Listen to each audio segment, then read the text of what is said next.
रुको रुको तंटा रुको। रजुआ रजुआ हाँ हाँ भैया भैया कह रही हूँ कि तोरे टेंट लगलो छौ वहाँ वो जे शादी हो रहलो छे पश्चिम टोला में। हमरे टेंट तोरा पता नहीं जे जवार में शादी बियाह सराध जे भी होय छे सब में हमरे टेंट जाय छे। है हो भैया गोर पकड़े छी हमरो लेके चलो न।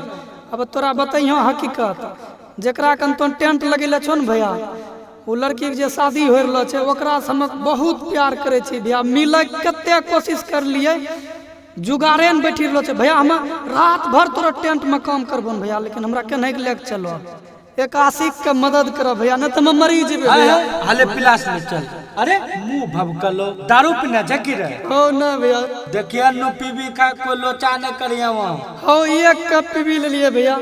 टेंशन बर्दाश्ते नहीं हुए रे ओकरा शादी न छिए नहीं पीतियो तो हम मरी जतिए भैया। केना के हमरा लेके चलो न भैया। अच्छा चल नु एते कह चल त हमरा कपार पटरी दे हाले चलो।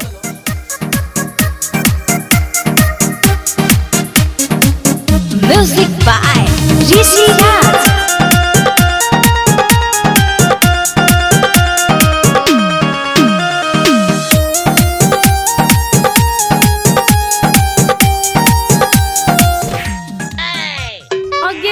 गे मैया टेंट वाला बन के हमर लवर आइलो छे। हे गे दीदी तनी बोलाओ ना गे बात करबे। छिए हम उदास शादी के माहौल छैलो छे। छिए हम उदास शादी के माहौल छैलो छे।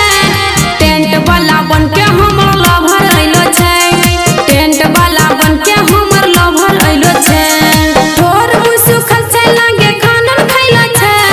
तोर मुसुखल से लागे खानन खैलो छे। टेंट वाला बन के हमर लवर आइलो छे। टेंट वाला बन के हमर लवर आइलो छे।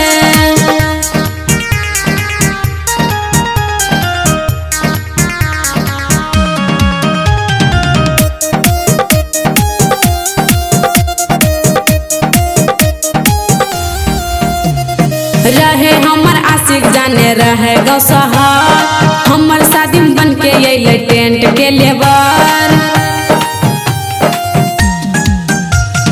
रहे हमर आशिक जाने रहे गौ शहर। हमर शादी बन के अइले टेंट के लेबर। बिना नाचे लुंगी गंजी गमछी मैला छे। बिना नाचे लुंगी गंजी गमछी मैला छे। टेंट वाला बन के हमर लवर आइलो छे। टेंट वाला बन के हमर लवर आइलो छे।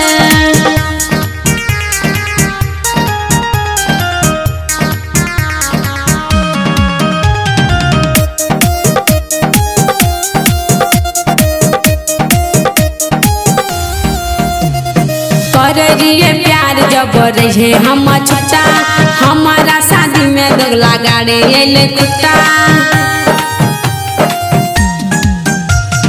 करिए लव जब रहे हम छोटा।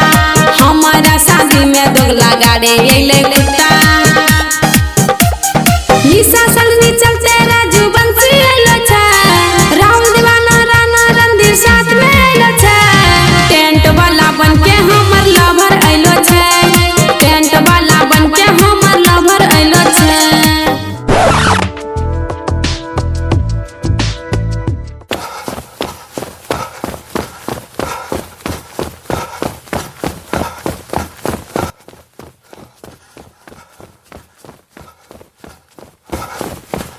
माय गे बाबू हो दीदी के लग टेंट वाला भाग गेल हो। रिकॉर्डिंग बाय दीवाना स्टूडियो विनोद चौक भागलपुर।